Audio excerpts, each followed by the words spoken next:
Climb to the second floor of the School of Mathematics and Physics at the University of Queensland in Brisbane, Australia, and you will encounter a bizarre and seemingly out-of-place object. On a small table, encased in a clear bell jar, stands a small glass funnel filled with a dark, shiny substance resembling molasses. From its neck hangs a single glassy black drop, precariously suspended as if caught at the moment of falling. But no matter how long and how hard you stare at the drop, it does not grow and it does not drip into the waiting beaker below. It remains frozen in place, as if time inside the bell jar has somehow stopped. While at first you might assume that this is some kind of avant-garde art installation, it is in fact a scientific experiment. For despite appearances, the black substance, a kind of tar or pitch, is actually flowing through the funnel, albeit very, very slowly, with a drop breaking off approximately every decade. First started in 1930 and spanning generations, the University of Queensland pitch drop is the longest continuously running scientific experiment in the world, and one that dramatically illuminates humanity's complicated relationship with time. Pitch refers to a variety of highly viscous polymers composed of a mixture of complex hydrocarbon. Traditionally produced by heating wood and used to waterproof ships and houses, pitch is also produced as a byproduct of coal and petroleum distillation, in which case it is typically referred to as tar, asphalt, or bitumen. While thick and syrupy when heated at room temperature, pitch hardens into a brittle solid, even shattering like glass when struck with a hammer. Indeed, solid tar is classified as a glass, for as in regular window glass, the molecules in pitch are not arranged randomly and do not take on a regular crystalline structure. At this point, you might remember learning in school that glass is, in fact, an extremely thick liquid and will slowly flow under the force of gravity, hence why the windows on medieval cathedrals are thicker at the bottom. But alas, this oft-told fun fact is in fact just a myth. In the medieval period, panes of glass were made by spinning and flattening discs or rondels of molten glass against a flat surface and cutting them square. This produced panes with a tapered cross-section, the thicker edge of which were placed at the bottom of the window frames for added structural strength. At room temperature, ordinary glass does not flow appreciably under gravity. Pitch, however, does, and the University of Queensland experiment was designed to demonstrate this effect. The pitch drop was the brainchild of University of Queensland's physics professor Thomas Parnell, who set up the experiment in 1927. But Parnell was not the first to demonstrate the peculiar properties of pitch. In the late 19th century, the great British scientist William Thomson, better known as Lord Kelvin, placed some lead bullets atop a piece of pitch and some corks below. Over several decades, the bullets sank to the bottom while the corks floated to the top. Kelvin also built a model glacier composed of pitch on a wooden ramp, which over time flowed and formed the same pattern as real-life glaciers. In Parnell's version, pitch was heated and poured into a sealed glass funnel, then allowed to settle for 3 years. Then in October 1930, Parnell broke open the funnel's neck, allowing the pitch to start flowing. From that moment, the pitch began its excruciatingly slow journey through the funnel, the first drop breaking off in December 1938. This was followed by a second drop in February 1947, a third in April 1954, and a fourth in May 1962. The drops occurred an average of 7.9 years apart. By this time, however, Professor Parnell had passed away, and the pitch drop experiment languished in a cupboard, forgotten and gathering dust. Then in 1961, it was rediscovered by physics professor John Mainston, who convinced the university to put it on public display. The strange experiment soon gained something of a cult following, with students, staff, and curious visitors eager to witness the once-in-a-decade spectacle of a pitch drop falling. Under Mainston's tenure, 3 more drops would fall, although in an absurdly comical series of events, every single one went unobserved. In April 1979, the 6th drop fell during a weekend when the campus was deserted, while in July 1988, the 7th fell while the experiment was being displayed at the Brisbane World Exposition. As Mainston, who was carefully monitoring the experiment, later recalled, "I decided that I needed a cup of tea or something like that, walked away, came back, and lo and behold, it had dropped. One becomes a bit philosophical about this, and I just said, oh well, let's be patient." Determined to finally see a drop fall with his own eyes in 2000, Mainston arranged to have a webcam permanently aimed at the experiment. But in yet another infuriating case of Murphy's Law in action, the 8th pitch drop in November 2000 went unrecorded when the camera was knocked out by a 20-minute power outage because, well, of course it was. But there was some consolation to be had, for in October 2005, Mainston and the late Thomas Parnell were awarded the Ig Nobel Prize in Physics, a parody of the Nobel Prize that aims to honor achievements that first made people laugh and then made people think. Mainston was delighted to receive the award, commenting, "I am sure that Thomas Parnell would have been flattered to know that Mark Henderson considers him worthy to become a recipient of an Ig Nobel Prize." Professor Parnell's award citation would of course have to applaud the new record he had thereby established for the longest lead time between the performance of a seminal scientific experiment and the conferral of such an award, be it a Nobel or an Ig Nobel Prize. But while Mainston was more than willing to wait another decade for the next drop, alas, it was not to be, for in August 2013 he passed away from a stroke, having never seen a single drop in over 50 years of watching and waiting. With Mainston's death, stewardship of the pitch drop experiment fell to Professor Andrew White, who by this time faced a number of new challenges. Firstly, air conditioning had recently been installed in the physics department, lowering the pitch's temperature and lengthening the average gap between drops from 8 to 12 years. Secondly, over the previous 70 years, the 8 pitch drops had piled up inside the receiving beaker, meaning that instead of making a clean break, the 8th drop collided with the 7th and remained stuck in place, taking another 13 years to tip over out of the way. As White explained in a 2014 interview, John Mainston, the former custodian, and I had discussed over the years the best thing to do to keep the experiment going for another 80 years. We decided the best time to make room for the next few drops to fall would be soon after the 9th drop touched down. And so in April 2014, White attempted to lift the funnel, remove the existing beaker of drops before the 9th drop could fuse itself to them, and replace it with a new beaker. However, while removing the bell jar, White jostled the funnel, causing the 9th drop to break loose. Despite this mishap, White remained optimistic, stating, "Open questions are how many years it will take to form a bulb, and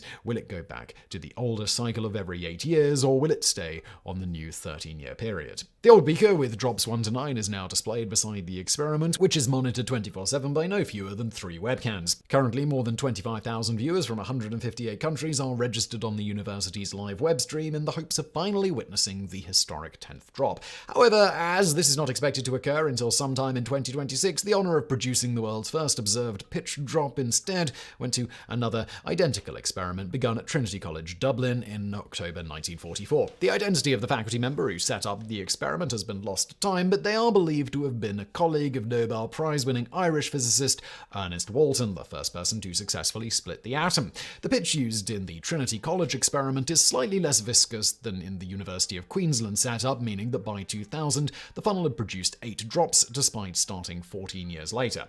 In the summer of 2013, college staff noticed that a 9th drop was about to fall, and 3 webcams were aimed at the funnel. Then on July the 18th, 2013, at 5 p.m. Irish Standard Time, the 9th drop finally broke free, this time witnessed by thousands of online spectators. Dr. Shane Bergen, a physicist and senior research fellow at Trinity College, recalled the electric atmosphere as the world waited for the drop to fall. Eventually, when R1 was caught on camera, it provided the world with a kind of scientific moment.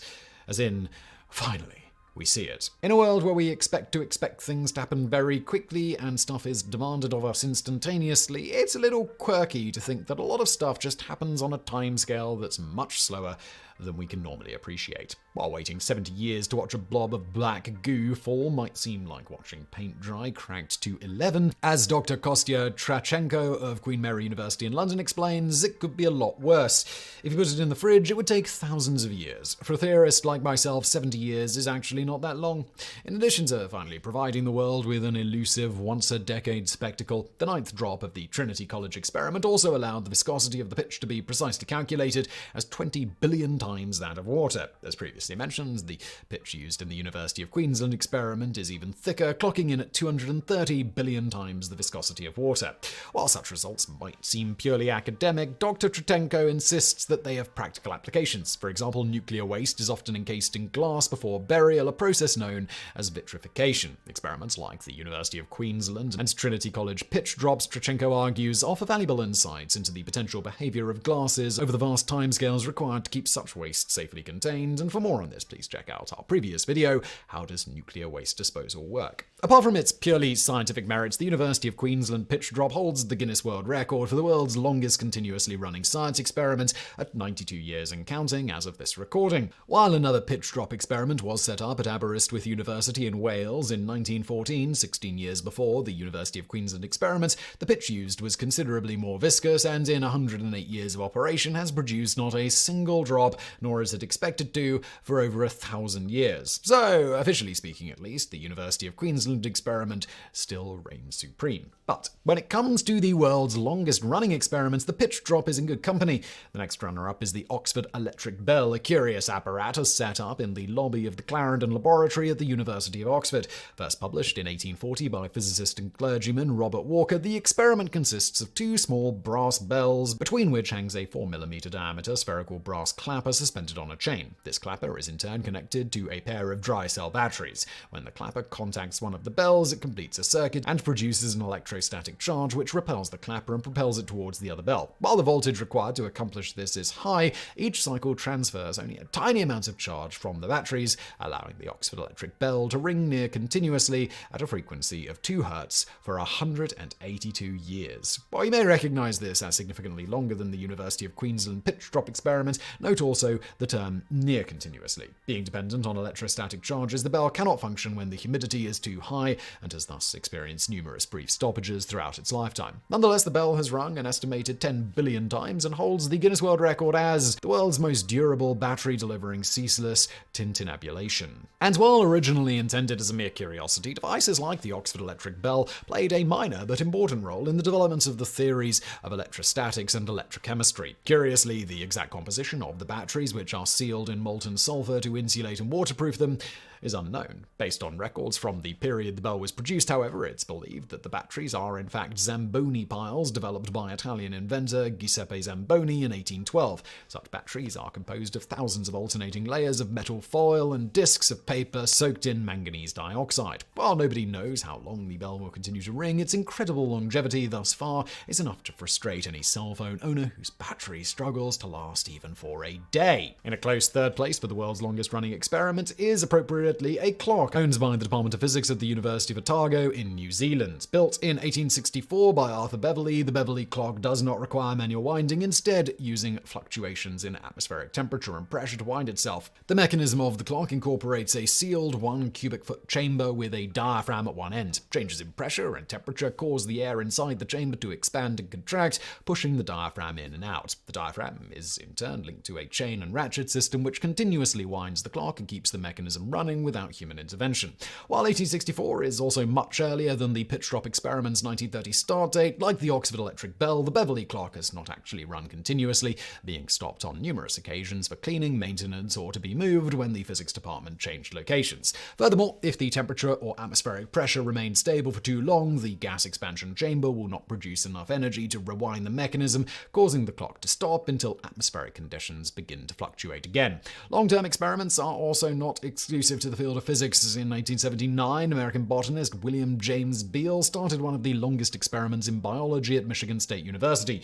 Beale filled 20 glass bottles with a mixture of sand and seeds from 21 different plant species, then buried them in the ground in the university's botanical garden that now bears his name. The goal of the experiment was to unearth a bottle every 5 years, plant the seeds, and record how many of the seeds actually sprouted. The experiment continued long after Beale's death in 1924, with later custodians extending the study by unearthing the bottles every 10 and later every 20 years. The latest bottle was unearthed on April 15, 2021, with the last expected to be unearthed and planted in 2100. That's 221 years after it was buried. A similarly long-lasting experiment was started in July 2004 by Charles Cockle and Ralph Moller of the University of Edinburgh to study the longevity of the extremely hardy bacteria and hard-to-pronounce Corococidiopsis and Bacillus subtilis. The team desiccated or dried out a number of samples of each species and stored them at the collections in the University of Edinburgh and the London Natural History Museum, with one set of samples being stored in a lead box to study the effects of ionizing background radiation. Every 2 years, over the next 24 years, a set of samples will be opened and cultured, and